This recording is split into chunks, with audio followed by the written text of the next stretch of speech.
Boa noite a todos, os que estão em casa, os que estão presentes. Estamos iniciando mais um momento especial na casa de Deus e com certeza Deus tem algo para o nosso coração.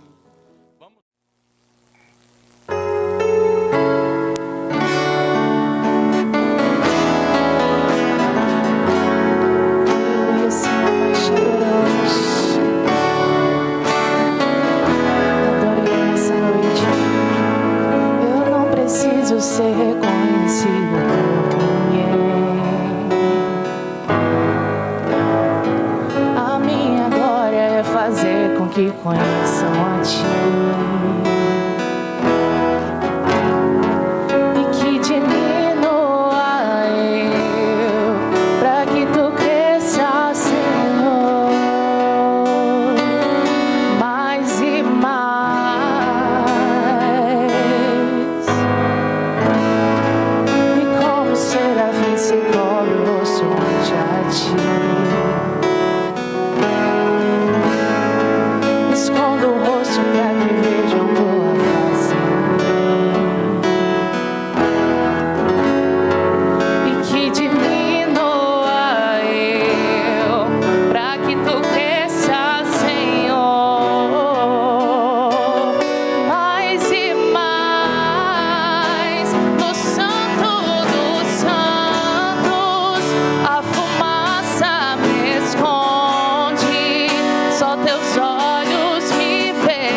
do Senhor nessa noite. Amém?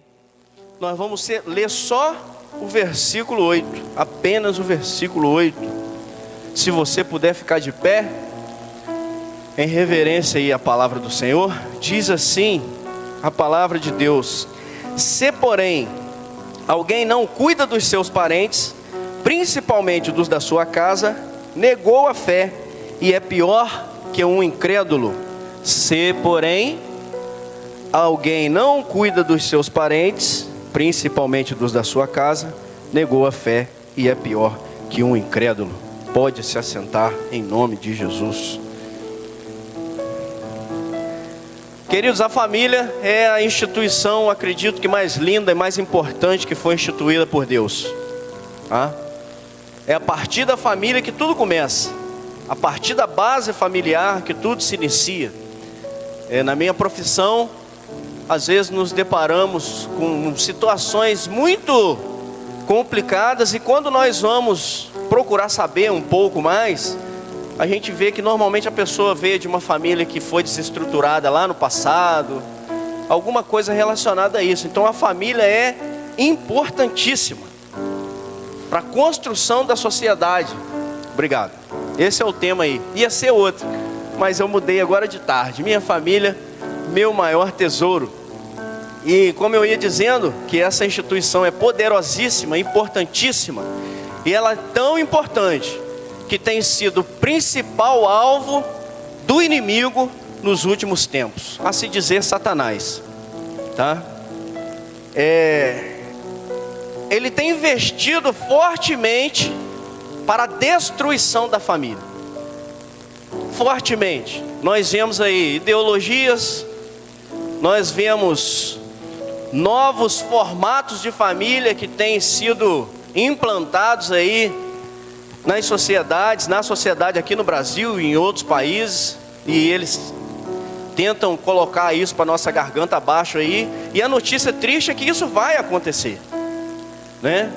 Nós, como igreja do Senhor, precisamos nos levantar para tentar retardar isso o maior tempo que nós pudermos e proteger a nossa casa, cuidar da nossa família, porque infelizmente chegarão esses tempos, já estão aí batendo a porta, essa nova estrutura de família, e o inimigo tem investido muito nisso, e nós temos que tomar muito cuidado dentro da nossa casa, cuidando do nosso tesouro, que é a nossa família.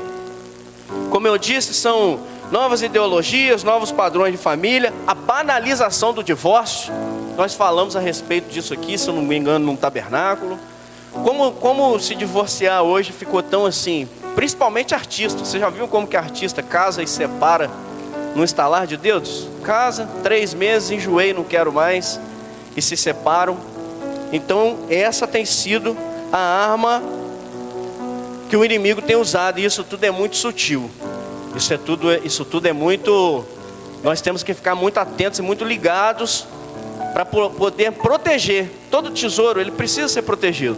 Você concorda comigo? A gente precisa proteger. Se a nossa família é um tesouro, nós temos que proteger. E esse assunto é tão sério que o texto que nós lemos diz que para negar a fé, você não precisa sair da igreja. Não quero mais saber de igreja, me decepcionei lá com a minha família da fé, que isso aqui também é uma família. Não quero saber mais de igreja, quero saber mais de pastor, de liderança, de nada disso. Agora eu vou viver minha vida, meu modo. Abandonei a fé. Às vezes a gente comenta, né? Poxa, que triste. A pessoa era, abre aspas, tão crente e se desviou. E isso acontece. Só que não é só dessa forma que nós abandonamos a nossa fé. O que nós acabamos de ler aqui, o apóstolo Paulo ensinando para o jovem pastor Timóteo. Timóteo era um jovem que estava à frente de uma igreja, e Paulo estava dando ali instruções para ele de como ele deveria conduzir por ser muito jovem. E uma das coisas que Paulo fala para ele é isso: aquele que não cuida dos seus ou da sua família, ele já negou a sua fé, e é pior do que um incrédulo. Imagina bem, nós sabemos que já existe algo que é destinado para aquelas pessoas que são incrédulas, que não creem em Deus, que não creem em Jesus como seu Salvador, que não creem que Jesus veio em carne, que não creem em nada disso. Essas pessoas têm algo determinado para elas, consequências que elas sofrerão. E às vezes nós estamos dentro da igreja, fazendo tudo que nós achamos que está certo, culto, escola bíblica, né, participando ali de todas as agendas da igreja. Só que aí nós lemos e descobrimos que o simples fato de nós não cuidarmos daquele que Deus colocou sob a nossa responsabilidade, isso já faz com que nós abandonemos a nossa fé e nos tornemos pior do que aqueles que estão lá fora. Olha como a família é importante, como cuidar da nossa casa é importante. E foi isso que eu quero trazer essa noite. Inclusive algumas coisas aqui, algumas experiências que eu vivi na minha família, e de repente você está passando por isso, ou está vivendo isso, e nem está percebendo. Como eu disse, é tudo muito sutil. Quando o adultério entrou na minha casa, não foi assim, anunciado, não, foi acontecendo. Mas eu vou chegar lá. Eu vou pedir a Bia para colocar para mim ali. Você não precisa abrir a sua Bíblia não. 1 Samuel 30, do 1 ao 3. Vamos refletir em algumas coisas que pode estar passando desapercebido aí por alguns de nós, e que são coisas que nós temos que ficar muito atentos. A distração, ela leva ao descuido, e isso é muito perigoso, porque se nós descuidarmos da nossa família, nós nos tornaremos pior do que um incrédulo. Achou? Obrigado, Bia. Não sei se ali vai estar igual a minha versão aqui, mas diz assim: quando Davi e seus soldados chegaram a Ziclag, no terceiro dia, os amalequitas tinham atacado Neguebe e Ziclag e haviam incendiado a cidade. Levaram como prisioneiros todos os que lá estavam, as mulheres, os jovens e os idosos. A ninguém mataram, mas os levaram consigo quando prosseguiram o seu caminho. Ao chegarem a Ziclag, Davi e seus soldados encontraram a cidade destruída pelo fogo e viram que suas mulheres, filhos e filhas haviam sido levados como prisioneiros. O que aconteceu aqui? Uma distração. Eu imagino, lendo a Bíblia, que Davi estava indo para aquela batalha, mais uma batalha, junto com aqueles 600 homens, tranquilo, apesar de, afinal de contas, isso era uma coisa que ele sabia fazer perfeitamente bem. Então eu imagino que ele estava indo ali, poxa, estou indo fazer aquilo que eu sei, não estou fazendo nada de errado, já que eu estou aqui nessa terra, eu preciso ajudar esse rei aí. Então eu vou lá, vou batalhar, sou um bom guerreiro, estou acostumado com isso. E foi o que aconteceu. Ele foi, só que quando volta, ele encontra a cidade incendiada e os inimigos haviam levado sua família. Não só a dele, mas a daqueles homens que estavam com ele. Olha que coisa interessante. Quando nós descuidamos da nossa casa, da nossa família, não somos só nós que somos atingidos, feridos, aqueles que estão à nossa volta também. E aqui eu quero que você traga para sua mente, para o seu coração, que eu estou falando da sua família biológica, e estou falando da sua família da fé. Aqui onde você está hoje, essa daqui é a sua família da fé, e nós temos tentado insistentemente convencer a igreja da importância da comunhão. Tudo isso aqui é feito para chamar a atenção dos seus olhos, que nós somos uma família. Nós temos orado constantemente aqui no tabernáculo pela união da igreja, porque essa fase que nós passamos aí de Covid deu uma dispersada, o amor deu uma esfriada. Eu brinquei aqui no tabernáculo que quando o pastor fala assim no final do culto: estenda sua mão para receber a bênção, tem gente que já olha para a porta. Você é o primeiro a sair. Antes do pastor falar amém, a pessoa já está chegando lá na praça.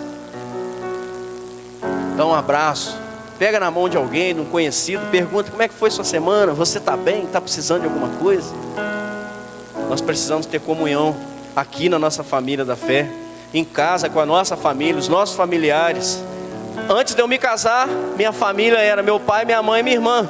Depois que eu me casei, minha família passou a ser Natália, meus filhos, e hoje meu pai, minha mãe e minha irmã são meus familiares.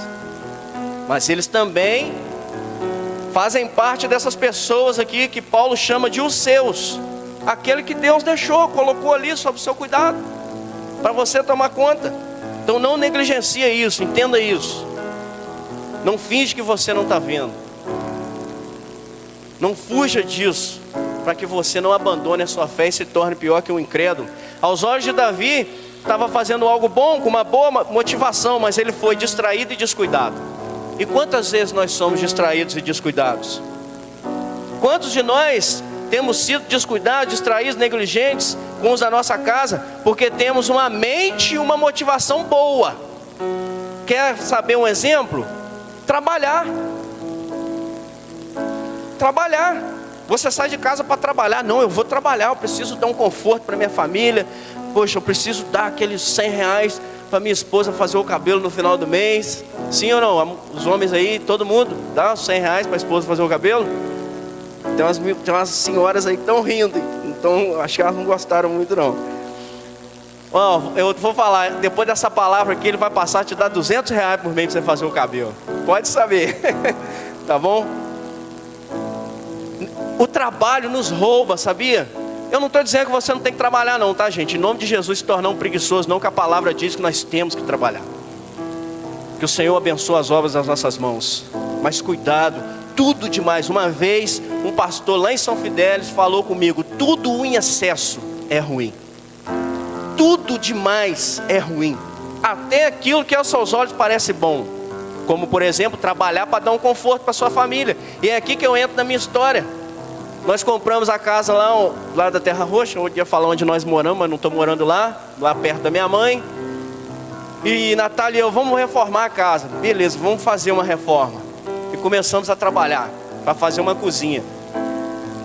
E eu trabalhava 4 dias, eu ficava fora de casa 4 dias. Eu saía do serviço normal, ia para uma segurança, da segurança eu já ia para outra, voltava para o serviço mais 12 horas, às vezes ia em casa só dormir, chegava 10 horas da noite, 6 da manhã eu saía de novo. E eu achava que eu estava cuidando da minha casa. Não, isso ia por um bom motivo, para reformar, melhorar a nossa casa. Só tinha o Pedro Henrique na época, né, dar algo bom para ele, um estudo bom. E de fato, gente, amém por isso. Isso não é crime não. Só que eu não vigiei, eu não cuidei. E esse é que é o perigo. Às vezes você vai pensar assim: ah, mas aconteceu isso porque você deu mole, porque comigo isso não acontece. Não brinca com o diabo. Não brinca com o inimigo das nossas almas. Você tem que ter medo dele? Não precisa ter medo dele. Se você estiver andando nos caminhos do Senhor, ele não pode te tocar. A palavra é muito clara quanto a isso. Mas não brinca. Ele é sutil. O inimigo não vai chegar e vai te dar um carrinho assim. Você lembra do Júnior Baiano, zagueiro do Flamengo, que chegava já voando da cintura para cima dos outros jogadores? O inimigo não vai fazer isso com você não, te derrubar de uma vez só não. Ele vai te dando corda, vai apresentando situações diante de você, e você vai se enredando naquilo ali, achando que você está fazendo uma coisa boa, que de fato, aos nossos olhos, é uma coisa boa, trabalhar para dar um conforto para a família. Mas eu te falo uma coisa, eu não faço isso mais. Não faço. De me matar, de ficar trabalhando igual eu ficava fora de casa tantos dias, porque é lá que isso acontece. A gente começa a fraquejar, a gente começa a não saber, saber o que está se passando dentro da nossa casa. Quer ver outra distração? A internet. A internet é assim, você está lá sentado no sofá e tem que vigiar, tá gente? Tem que vigiar, porque eu estou aqui falando isso, porque Deus tratou comigo primeiro, para depois tratar aqui através de mim. Vigia.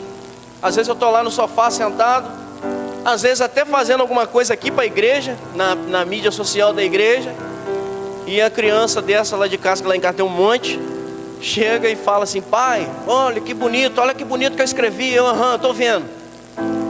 Estou vendo nada. Distração, descuidado, falta de cuidado. Nem para tirar 5 minutinhos ali para voltar o meu olho para aquele pedacinho de papel. Hoje, antes de vir para a igreja, Maria Eduarda estava lá desenhando meu nome. Ela escreveu meu nome com J, Paulo Sérgio. Só que eu já estava com essa palavra no coração. Aí eu parei o que eu estava fazendo. Não, minha filha, está errado. Aí ensinei ela como escrever meu nome. Então cuidado com as distrações. Você quer ver um outro lado dessa distração? Toma aqui, meu filho, esse telefone. A criança some para lá com o telefone na mão, porque você tem que fazer alguma coisa, você precisa que ela saia de perto de você em nome de Jesus, para não tampar um trem na cabeça dela, você dá um telefone. Erro, isso é um erro fatal, gravíssimo. A internet hoje é recheada de conteúdos que nossas crianças não podem assistir. Eu não estou dizendo que você não pode dar o seu telefone para o seu filho ali assistir um videozinho, um desenho, não é isso, mas você precisa ter cuidado, porque o que fez Davi passar pelo que ele passou, junto com aqueles 600 homens, foi o descuido. Poxa, estou fazendo uma coisa boa, se esqueceu lá de Ziclag, quando ele voltou estava tudo destruído. Quantas famílias nós temos visto que têm sido destruídas por descuido? Eu não sei se o pastor chegou a compartilhar aqui na igreja a carta daquele pai que eu mandei para o senhor aquela vez. O senhor falou que ia ler aqui. Um pai que perdeu o filho. O filho pegou a arma do próprio pai, que é policial, e deu um tiro na cabeça. E o pai colocou um relato lá no nosso grupo de policiais, que foi impactante. E ele falou exatamente isso que eu estou te falando. Não descuida do seu filho, não. Vigia, procura saber o que ele está fazendo, com quem ele está andando. Porque eu sabia que ele estava com depressão, mas eu achei que estava desse tamanhozinho, quando na verdade estava desse tamanhão. E quando que ele foi perceber? Quando achou o filho dentro do quarto com um tiro na cabeça. Então tenha cuidado, vigia, procura saber com quem que seu filho está andando, procura saber o que ele está vendo na internet. Nós, maridos, esposas, como somos descuidados com os nossos cônjuges. Eu queria ficar fora de casa. Chegou um tempo que eu queria ficar fora de casa, que eu pegava extra, trocava serviço com o colega, porque o pecado já tinha tomado tanto conta da minha vida, que para mim era interessante ficar fora de casa. Eu já não queria ver a Natália nem pintada de ouro. Não queria voltar para casa, porque eu sabia que quando chegasse em casa ia ser aquele monte de problema, de reclamação e não sei o que, cheque para cobrir, conta para pagar, e mulher falando. Eu não queria voltar para casa. E isso é um descuido muito grande. É nessas horas que o inimigo começa a atuar na nossa vida, no nosso casamento, no nosso relacionamento. Então cuide da sua esposa. Estou falando sério, cuide da sua esposa. Eu tive que me remoldar quanto a isso, porque eu nunca fui assim, nunca tive essa coisa de, ai amor, eu te amo. Nunca tive essa coisa de, sabe, aquela coisa melosa, aquele relacionamento, nunca tive. Nunca fui assim com as minhas namoradas aí. Aí depois que eu me converti, depois que eu passei por tudo que eu passei, eu tive que me remoldar. Eu tive que aprender a regar meu jardim. Já contei para vocês aqui a história do café, né? Mas o café eu não faço porque eu amo ela, não. Eu faço com medo dela, porque se ela não tomar café de manhã, ela é um monstrinho. É sério. Mas eu faço outras coisas. A gente está sempre trocando uma mensagem no celular. Pô, a gente manda mensagem para tanta gente. O que custa pegar o telefone, mandar uma mensagenzinha para sua patroa, para o seu patrão, né? Falar uma coisa bonita, mandar uma foto, esse negocinho que a gente acha na internet. Cuide do seu casamento, rega seu jardim, não deixa ele de qualquer jeito não. Mulheres, a mesma coisa. Mesma coisa. Crianças, tapem os ouvidos. Em casa também, mulheres, não usem bege. Bege não é legal. Bege, aquelas roupas bege. Não usa bege, não, coloca vermelho, branco. Espera seu esposo cheirosa. O cara chega cansadão, estava lá na batalha, lutando para botar o pão em casa. Aí chega em casa, acha a esposa com aquela camisa de time. Ai meu Deus, gente. Desculpa a brincadeira, gente. É para descontrair. Como eu te disse, o diabo ele não vai chegar de qualquer maneira, não. Ele vai chegar sutilmente. Por isso que a Bíblia fala, nos ensina, ela não só fala, ela nos ensina que nós devemos orar e vigiar. Só orar não adianta, só vigiar também não adianta. Tem que fazer as duas coisas. Ora em casa para você se proteger, para você se blindar a sua mente. E vigia. Fica ligado. Não dá mole não. Cuida dos seus filhos. Filhos, cuide de seus pais. Nossa, mas eu tenho uma pessoa lá em casa que Deus me livre, já fiz tudo que eu podia fazer por ela e não tem jeito. Ela não se converte, ela é difícil demais. A gente vai falar com ela, ela solta um monte de cachorro em cima da gente e tal. Eu tenho certeza que em Deus, colocando em prática os frutos do Espírito, você vai conseguir lidar com essa pessoa. Continua orando pela vida dela. Não desanime. Sexta-feira no tabernáculo, foi quarta, né? Dessa semana no tabernáculo, no culto de quinta-feira, eu contei aqui o testemunho de uma amiga policial. Foram 4 anos orando pelo casamento dela. O marido para lá, com outra, largou mesmo, saiu de casa, e ela 4 anos orando. 4 anos orando. Não desistiu da família dela, porque ela tem um filhinho. Não desistiu. O diabo fez tudo para destruir aquela família. Ela não desistiu. O pastor falava assim: tem alguém aqui na igreja hoje que quer entregar a vida para Jesus? Ela se levantava e vinha. Ela crente, convertida, cristã. Se eu estou aqui hoje foi por causa dela. Ela que me levou para o encontro com Deus. Aí ela vinha pelo corredor da igreja falando: Senhor, não sou eu que estou indo lá, é o meu marido. Em nome de Jesus, eu creio pela fé que o Senhor está derramando o sangue do Cordeiro sobre a cabeça dele agora, onde ele estiver, com outra mulher, enchendo a cara. Não sei o que é que ele está fazendo, mas de uma coisa eu sei: ele vai se converter. Chegava em casa para dormir, botava o travesseirinho dela, botava o dele do lado da cama. Senhor, em nome de Jesus, eu declaro que o meu marido vai deitar aqui nessa cama de novo.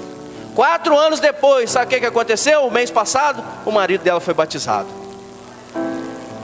Para a honra e glória do Senhor. Uma família restaurada. Essa o inimigo perdeu. Uma outra coisa que nos atrapalha muito no cuidado com a nossa família é a desinformação, ou a falta de informação. Como eu já disse, das coisas que nossos filhos estão acessando nas redes sociais.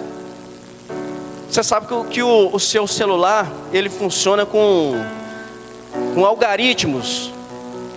Então se você está na rua, tá? Você homem, está na rua, está no trabalho, aí na hora do almoço você pega e acessa ali sites pornográficos, aquelas coisas que você não deve ver, porque você está fora de casa.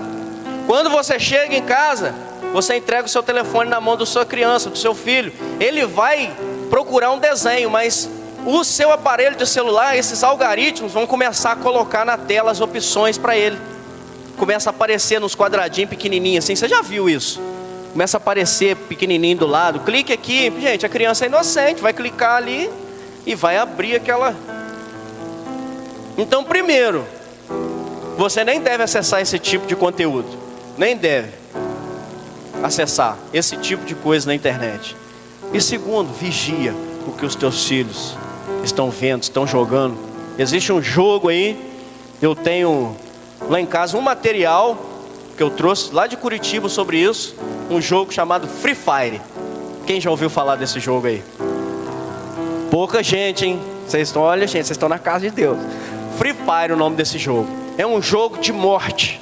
É um jogo que atrai espíritos de morte para dentro da sua casa, onde as crianças aprendem a criar estratégias para matar o outro, com extrema violência. E pode digitar na sua casa, quando você chegar em casa, digita lá no YouTube: criança sendo possessa após jogar Free Fire. Você vai ver um monte de vídeo na internet de crianças. Tem uma menina que ela tem uns 8 anos de idade, que ela fica absurdamente possessa por causa do Free Fire, por causa do jogo. Então não deixe seu filho jogar isso não. Lá em casa não joga. Não joga. Só se quando eles saem para outros lugares aí. Lá na casa do Da Silva eu sei que ele também regula. Não joga. Querem jogar? Querem. O Pedro Henrique nunca foi muito disso não. Desses jogos, esses negócios não. O Pedro Henrique gosta de assistir série. E eu tenho que ficar em cima dele também. Ó, isso aqui não pode. Isso aqui você não deve ver não. Mas os pequenos, principalmente o João Lucas, tem que vigiar. João Lucas, de vez em quando eu pego ele lá, desenrola, bate, joga. gente, tem que fazer o quê? Eu tenho que vigiar, dar um puxãozinho de orelha. Sabe o que eu falo com ele? Vou te levar para você dançar isso lá na frente do pastor. Aí eu quero ver o que você vai arrumar. Aí ele para, na hora. Temos que vigiar, vigia. Se informe. Pergunta para sua esposa de que ela gosta, para onde ela quer ir nesse final de semana, almoçar, jantar. Tô brincando, gente. Eu sei que a gente não tem, às vezes, condição financeira para fazer tanta graça assim. Mas é tão simples. Vou te dar um exemplo aqui para você ver como que eu aprendi a cuidar da minha família. Mas aprendi na dor. Semana passada, o dia que a gente estava colocando esse negócio aqui, eu já tinha combinado com o Gabriel. Falei, Gabriel, vamos em Bom Jesus comprar os cabos. Já tínhamos os canhões de luz, vamos comprar os cabos. Era terça-feira. Falei, amanhã nós vamos lá comprar os cabos e a gente fica na igreja quarta-feira o dia todo e um pedaço da noite se precisar, para deixar tudo pronto. Eu só não esperava que a Natália ia chegar na quarta-feira de manhã do serviço, né? Aí chegou e tal. Ela já tinha tomado café lá no trabalho. Aí falou assim, hoje você podia ficar em casa, né? Eu sei que você está envolvido com as coisas da igreja, mas poxa, tira o dia para a gente ficar em casa hoje. Eu falei, e agora? Mandei uma mensagem para o Gabriel. Falei assim, vou fazer um pouquinho de cada coisa. Falei assim, minha filha, eu posso? Você vai ficar chateado se eu for a Bom Jesus só comprar o material para a gente trabalhar amanhã? Aí ela, não, vai lá, é bom que você traz o Pedro Henrique. Combinei com o Gabriel, descemos a Bom Jesus, pegamos o Maicon no Agrícola, pegamos o Pedro Henrique no Batista, compramos o que tinha que comprar, viemos embora, entreguei aqui o pastor no gabinete e fui para casa. Cheguei em casa e falei, ei, o que você tem programado para hoje? Aí ela, você vai fazer uma canjiquinha. Falei, eu vou fazer? É, você vai fazer. Aí vim na rua, comprei tudo, fiz lá uma canjiquinha, até ofereceu o pastor, mas já era 10 horas da noite, que lá em casa 10 horas é a hora que a gente janta. Dormia meia-noite, 1h da manhã. A gente não consegue, tenta, mas não consegue dormir antes. Faça isso. Separa um tempinho para sua casa, para sua família, seus filhos, para sua esposa. Já avisei eles. Pedro Henrique, né, que é o mais velho, falou, ó, semana que vem, ou não, outra semana, sua mãe e eu, ou no sábado ou no domingo, ela tá doida para me chamando para ir aqui em Pedra Menina, diz que tem um restaurante legal. Já tem uns 1 ano que ela tá me chamando para ir lá. Eu vou lá. Falei, já vou deixar as crianças lá na casa do da Silva, né? E vou para lá com ela, só nós dois. Faça isso, alimente isso na sua casa, cuide dos seus. Agora vamos falar de igreja, da família da fé. Nós temos orado. Se você não tem vindo aqui no tabernáculo, eu vou te falar agora. Nós temos orado aqui no tabernáculo incessantemente para que retorne aquela comunhão da igreja antes da pandemia, para que a gente queira acabar o culto e ficar aqui batendo um papinho de 10 minutos, para que a gente não saia correndo para casa. Nós temos orado por isso. Tudo isso aqui é preparado, é feito para a igreja, para você se sentir amado, você se sentir acolhido, você se sentir bem. Poxa, eu estou em casa, estou com a minha família. Faça isso. Nós não procuramos saber às vezes se nosso irmão está precisando de algo. Às vezes a gente até ouve que alguém está precisando de algo, mas tapa os ouvidos. Eu ouvi algo essa semana, esses dias, espetacular. Nós somos muito bons para chorar com os que choram, mas temos uma certa dificuldade para se alegrar com os que se alegram. Se alegre com o seu irmão, com a vitória do seu irmão, com a conquista do seu irmão. Que bom, cara, fiquei sabendo que você conseguiu um emprego novo, fiquei sabendo que você trocou de carro, fiquei sabendo que você saiu do aluguel, sei lá o que você ficou sabendo da pessoa. Mas se você ficou sabendo, chega nessa pessoa, dá um abraço, cumprimenta ela por aquela conquista. O Senhor vai se agradar do seu coração, e o próximo a adquirir uma conquista vai ser você. Seja grato por aquilo que Deus fez na vida de outra pessoa, porque Ele é seu irmão na fé. Ele é seu irmão na fé. Nós somos co-herdeiros com Cristo, irmãos na fé. Daqui a pouco, quando acabar o culto, desce ali embaixo. Oh, não tem dinheiro, desce assim mesmo. Deus toca no coração de um abençoado lá e te dá um caldo verde. Vai, conversa. Às vezes você vai falar alguma coisa com alguém aqui embaixo, ou você vai pegar seu caldo ali, vai vir aqui para cima. Numa conversa, uma chave vai virar na sua vida. Numa conversa com um irmão aqui dentro, ele vai saber, poxa, estou precisando trabalhar, eu sei que eu tenho um emprego para você. É assim que as coisas acontecem. Sabe o que a palavra diz? Tolo é aquele que se isola. Quero saber de família, não quero saber de igreja, não quero saber nada, agora vou viver sozinho. Não faça isso. A igreja tem a necessidade de cuidar da necessidade de todos os outros membros, todos os seus membros, especialmente dos enfermos, dos pobres e das viúvas. Isso é Bíblia, tá, gente? Você sabe que a Bíblia, Deus tem um carinho todo especial com os necessitados, com as viúvas, com os órfãos. O cuidado deve ir além das boas intenções. Só ter a boa intenção. Se eu tivesse, eu ajudava aquela pessoa. Deixa eu falar para você uma outra frase aqui que eu aprendi também com esse pastor lá em São Fidélis. Ninguém é tão pobre que não tenha nada para dar, como ninguém é tão rico que não tenha nada para receber.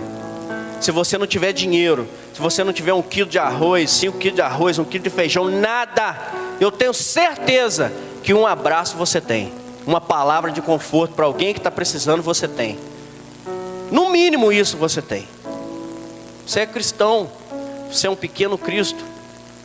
O cuidado deve ir além das boas intenções. Cuidar da família da fé demonstra uma atitude semelhante à de Cristo. Exibe um amor verdadeiro por aqueles que necessitam ser amados. Sou cristão, sou de Jesus, sou tudo. Mas não quero saber de ninguém não. Sou eu e Deus e pronto. E essa responsabilidade é da igreja. Da igreja corpo. Não é só do pastor não. A gente tem essa mania, né? O pastor que tem que resolver. Ó. É membro da igreja, eu já entrego meu dízimo, já dou oferta. O pastor que tem que resolver isso aí. Não é não, querido. Isso é um papel nosso. Como igreja, vamos juntar, vamos reunir. O que a gente pode fazer para abençoar aquela pessoa que está precisando? O que nós podemos fazer para ajudar aquele amigo, aquele irmão da fé, aquela pessoa da nossa família? Quando você chegou aqui hoje, você recebeu um pedacinho de linha? Recebeu? Alguém não recebeu um pedaço de linha? Ah lá, Madalena não recebeu um pedaço de linha. Ah, recebeu? Ah, tá, pensei que você não tinha recebido, perdão. Todo mundo tem um pedacinho de linha? Então vamos fazer uma dinâmica. Fica de pé, por favor, se você puder, tá? Vamos fazer uma dinâmica para a família. Queridos, nós temos nos preocupado com coisas que podem ser substituídas. Nós temos nos preocupado com coisas que podem ser recuperadas. Um emprego, um relacionamento. Você já viu? Às vezes a pessoa briga com um amigo lá na rua e vai descontar tudo dentro de casa, com a família. Nós temos nos preocupado com coisas que nós podemos recuperar, que nós podemos substituir, que nós podemos correr atrás e resolver. Nossa condição financeira, por exemplo, bens materiais. E estamos deixando de lado algo que é insubstituível, irreparável, que é a nossa família. A gente está tão preocupado em ganhar dinheiro, e meu Deus do céu, dar um conforto para a família. Ó, tira o pé do acelerador. Tira o pé do acelerador. O pastor que falou isso comigo quando eu cheguei. Que eu cheguei, né, pastor, nós vamos pintar essa igreja toda, vamos botar ar-condicionado nesse negócio, isolar isso tudo, não sei o que. Falou, nós vamos fazer isso tudo aí, mas devagar. Tira o pé do acelerador, calma. Calma, fica tranquilo. Sabe por quê? Se o seu patrão te deixar, a sua família não vai te deixar. Se o seu namorado, sua namorada te abandonar, a sua família não vai te abandonar. Quando você tiver, em nome de Jesus, você não vai precisar disso nem tão cedo, mas a gente sabe que um dia nós vamos precisar. Quando você estiver na cama de hospital, precisando de alguém para ficar ali do seu lado, não tem um cuidador, ajudador, sabe quem vai estar lá? Família. Família, aquela pessoa que talvez você não fala com ela, ou ela não fala com você, né? Você tem que falar com ela, que você é crente. Então você tem que ter o coração liberado do perdão. Você tem que ter um coração que já perdoou aquela pessoa. Se ela escolheu não falar com você, amém, é a escolha dela. Mas você não tem essa escolha. Você é cristão. Porque se você não sabe perdoar, você ainda não se converteu. Isso aí é base. A gente aprende lá na primeira série lá da conversão, lá na salinha da conversão. Perdão, tem que perdoar. Perdoar não quer dizer conviver. Você vai ter que aceitar a pessoa de volta ali, um relacionamento igual era antes, mas perdoar, libera ela no perdão. E às vezes essa pessoa que não fala com você, quando você estiver precisando, lá numa cama de hospital deitado, precisando de cuidado, Deus vai tocar no coração dela e é ela que vai lá ficar com você. Família. Amigo. Não vou nem te contar as histórias, minhas histórias de amizade. Nem te contar. Eles vão te abandonar. Desculpa eu te falar isso, te decepcionar, mas eles vão te abandonar. A hora que você precisar, eles vão te abandonar. E é a sua família que vai te ajudar. Sua família biológica, sua família da fé. Em nome de Jesus, nós estamos crendo nisso, que nós teremos um coração de família aqui nessa igreja. Sabe por quê? Todo mundo quer fazer parte de uma família. Quando você entra numa loja e é mal atendido, mal recebido, você fala assim, poxa, eu não vou voltar aqui mais não. Nem vieram perguntar o que eu queria. Quando você chega numa loja, que a pessoa vem, está precisando de alguma coisa? Não, você faz a menina desdobrar as roupas, tudo e não leva nada. E ela te trata do mesmo jeito. Volta aí semana que vem, volta sempre. Volta quando você tiver dinheiro. Você vai voltar quando você tiver dinheiro. A igreja é a mesma coisa. A pessoa chega aqui, visitante, às vezes nem é visitante, alguém que há algum tempo não vinha na igreja. Ou às vezes alguém que é da igreja, está passando por um momento e a gente não sabe. Só que a família está tão fria que a pessoa não quer voltar. Vou procurar outra igreja. Não resolve não, nós temos que aquecer a nossa igreja. Tornar a nossa igreja uma família acolhedora. Para quem passar lá na rua, lá falar assim, poxa, quero fazer parte dessa igreja aí. Essa igreja aí tem Deus. Porque tem um monte de coisa aí fora que está funcionando, que está dando certo. Mas não tem Deus não. Nem tudo que está dando certo tem a mão de Deus. Esse pedaço de linha que está na sua mão é você. Você sozinho. Você que não quer saber de família, que se acha autossuficiente, prepotente, não precisa de ninguém. Não precisa de pastor, não precisa de irmão de igreja, não precisa de ninguém, não precisa de pai, não precisa de mãe, não precisa de nada. Esse aí é você. Grandão, né? Um pedaço de linha grandão, né? Agora eu quero que você segure mais ou menos no meio dele. Não precisa medir não, tá? O interessante é que você não meça. Vai mais ou menos no meio dele e arrebente essa linha. Assim, ó. Isso. Sabe o que é isso aí? É quando vem a adversidade e você está sozinho. Quando vem as tempestades da vida, as tristezas da vida, as decepções da vida, e você está sozinho. Porque você escolheu viver sozinho. Lembra do que eu falei? Que a Bíblia nos ensina, tolo é aquele que se isola. A primeira adversidade que vem, nem precisa ser tanta coisa assim, tão forte.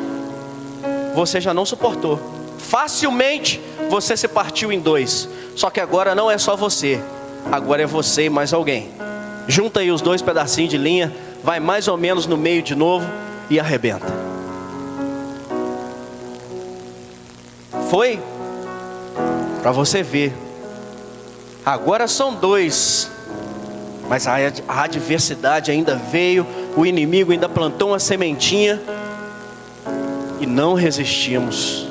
Ainda estamos fracos. Agora nós somos 4. Tenta aí arrebentar a linha. Foi? Amém. Agora somos quantos? 8. Somos muitos. Junta aí e tenta arrebentar a linha. Os 8 pedaços. Tenta arrebentar a linha. Pode tentar, enrola no dedo, puxa. Arrebentou? Alguém conseguiu arrebentar? Se conseguiu, dobra de novo e vai indo. Vai fazendo isso. Vai chegar um momento que vai estar tão denso, vai estar tão unido, vai ser tanta gente junta que não vai arrebentar. Não vai arrebentar. Isso é a união da família. Isso é a união da sua casa. Isso é a união da família em Cristo. Quanto mais juntos nós estivermos, apoiando um ou outro, muito mais difícil será para o inimigo nos prejudicar, conseguir algo sobre nós. Para você arrebentar essa linha que está na sua mão agora, você vai precisar de uma ferramenta cortante. Você está tornando a vida dele, do inimigo, mais difícil. Ah, Paulo, mas arrebenta. Mas você tem um monte de gente aí para te ajudar a levantar. Você tem um monte de gente para ajudar a cuidar de você. Isso é família. Não queira ser sozinho. Em nome de Jesus, queira ser família. Cuide da sua casa, cuide da sua família em casa, cuide da sua família da fé. Se torne uma pessoa forte. Você se torne uma pessoa forte. Às vezes tudo que a gente precisa é uma palavra. Você já percebeu isso? Você está lá para baixo, aí você recebe um áudio. O áudio eu vou para cima. Vou para cima. Mas como que você vai conseguir isso se você se isolou de todo mundo? Se você escolheu viver sozinho, longe da igreja, longe de Deus, longe da sua casa. Se você abandonou a sua fé e se tornou pior do que um incrédulo. Então hoje, nós vamos sair daqui convictos de que como família somos mais fortes. Nós vamos sair daqui certos de que nós precisamos cuidar mais da nossa casa, dos nossos filhos, dos nossos cônjuges, daqueles que Deus colocou sob o nosso cuidado. Como disse a palavra, aquele que não cuida dos seus e os da sua casa ou os da sua família, já abandonaram a fé, são piores do que o incrédulo. Olha só o que vai dizer lá em Josué 24:15, eu estou acabando. Se porém não lhes agrada servir ao Senhor, escolham hoje a quem irão servir. Se aos deuses que os seus antepassados serviram, além do Eufrates, ou aos deuses dos amorreus, em cuja terra vocês estão vivendo. Mas eu e a minha família serviremos ao Senhor. É você que vai escolher. Aqui está falando de povos daquele tempo. Aqui está falando das distrações daquele tempo. Vamos trazer para o nosso tempo. É você que escolhe se você vai gastar todo o seu tempo cuidando só do seu trabalho. É você que escolhe se você vai gastar todo o seu tempo andando com seus amigos, jogando futebol. Vou te falar uma outra coisa aqui. É o pastor que escolhe se ele vai gastar todo o tempo dele dedicado ao ministério. Sabia que tem muito pastor que morre por causa disso? Muita família de pastor que se desfaz por causa disso. A mulher vai embora, fica aí com a sua igreja aí. Até nisso, até para cuidar das coisas de Deus, a gente tem que ter esse equilíbrio. Está escrito na Bíblia que a gente deve ter esse equilíbrio. Priorizar a nossa casa, porque se perdemos, ganhamos o mundo, ganhamos São José do Calçado para Deus, mas perdemos a nossa família. Nossa, a juventude lá da igreja, tem tanto jovem que não está cabendo mais dentro da igreja lá, está faltando cadeira. Mas você ficou sabendo? A família do Paulo acabou. Um líder de jovem, um pastor de jovem, em nome de Jesus, eu vou chegar lá, bem sucedido no ministério pastoral, mas o ministério familiar falido. Não é isso que eu quero para a minha vida. Não é isso que você quer para a sua vida. Você vai declarar agora. Coração. Amém? Estenda suas mãos para frente. Que a graça do Pai, o amor do Senhor Jesus e as doces consolações do Espírito Santo nos levem em paz. E toda a igreja diga... Quem não conhece a igreja, é naquela porta ali, a cozinha fica cá embaixo, tem um pátio. É bom que você vai conhecer o pátio aqui.